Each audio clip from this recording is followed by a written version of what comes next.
Yeah, I wanted to deal with this particular amendment because I'm a bit perplexed, and maybe clarity can be given by the people proposing it or by the Minister. The section, it would seem to me, by deleting all of the new provisions in this Act, including point A, because what the proposers propose is to delete the entire page from line 3 down to, and then onto the next page as well. I fail to see how it could be making the life of sex workers safer, or to decriminalise sex workers, because it includes the deletion of solicitation by a prostitute from the offence of soliciting for the purposes of prostitution. Section 25A of the bill deletes the section from the previous Act whereby a person offering his or her services as a prostitute to another person is deemed to be soliciting. So I'm just wondering why that is being deleted by the proposers. And also it leaves in place Section 7 of the Criminal Offences Act 1993, which states a person who in a street or public place solicits or importunes another person or other persons for the purposes of prostitution shall be guilty of an offence and liable to, first of conviction, £250, second one £500, and the third one could actually be... Now, I'm in favour of all of the harassment and criminalising of sex workers being deleted. So I'm wondering why the proposers are deleting those things which actually decriminalise sex workers.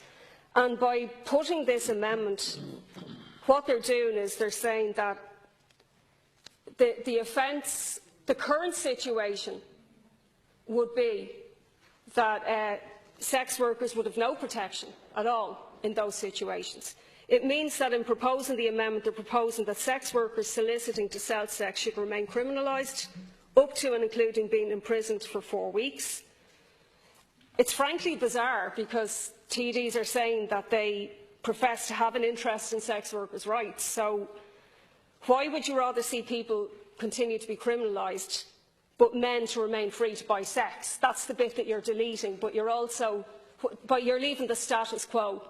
So it seems that in essence you'd rather a woman solicit for clients on the street and get an offence in prison rather than the man be criminalised. So I would just ask, I can't understand how people would claim that that would assist sex workers or make their lives safer. Now, I just wanted to make some quick points. I think the first thing is this. Nobody could argue that consent and purchasing consent are the same things. You know, and I think that to say that there are no sex workers or people involved in prostitution or the sex industry who aren't vulnerable is frankly whitewashing and sanitising the sex industry. The Socialist Party, socialists in general, don't make judgments on anyone who gets involved in the sex industry. It's not about moralising or considering right. It's about perpetuating a culture that women's bodies or the bodies of trans or vulnerable people are subservient to, let's face it, its male desires, because 99% of the purchasers of sex are male. So there is a gender aspect. I'll give you a quote from Tom Marr, obviously involved with the White Ribbon campaign, whose own wife was murdered by a rapist, and he made the point that anyone who challenges, male purchasing of sex or male violence is told men are men. And he said it's not okay to pay for sex is now controversial and unpopular, one that invites accusations of moralising, as if it's simply sex and not the systematic oppression of women or the rape and murder of women in prostitution in particular that we object to. That's the nub of the argument. I don't believe that passing laws is going to get rid of prostitution. I believe prostitution is a product of a society where there's massive inequality, where you have 8 men have the same wealth as 3.5 billion people, and as long as you have that situation, people will be forced through poverty, drug addiction and many other reasons. And yes, of course, there are people who frankly and were able to make the decision about taking part in sex work? Absolutely, but they are, let's face it, a minority and shouldn't be overrepresented in the general discussion.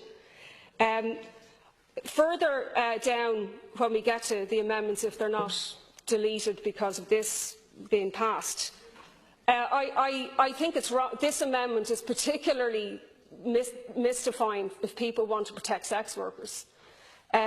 Further on down, we argue in the Anti-Austerity Alliance that the pimps, the organisers of prostitution, the traffickers should, be gone after with heavy fines. Now, some of those have been taken on board, others haven't, such as people who get arrested for prostitution, having their money and their proceeds taken off them, which has happened in very recent cases, and that should have been deleted or catered for in the Act, and it isn't. So I think we will still continue to see sex workers being persecuted.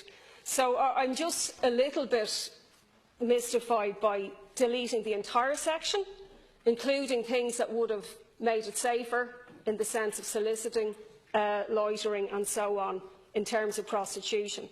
I just don't really understand where that's coming from if you want to protect sex workers. It seems that in trying to prevent the purchasing of sex by generally men, by wanting to delete that, all of the other things are being deleted, and I'm just wondering why.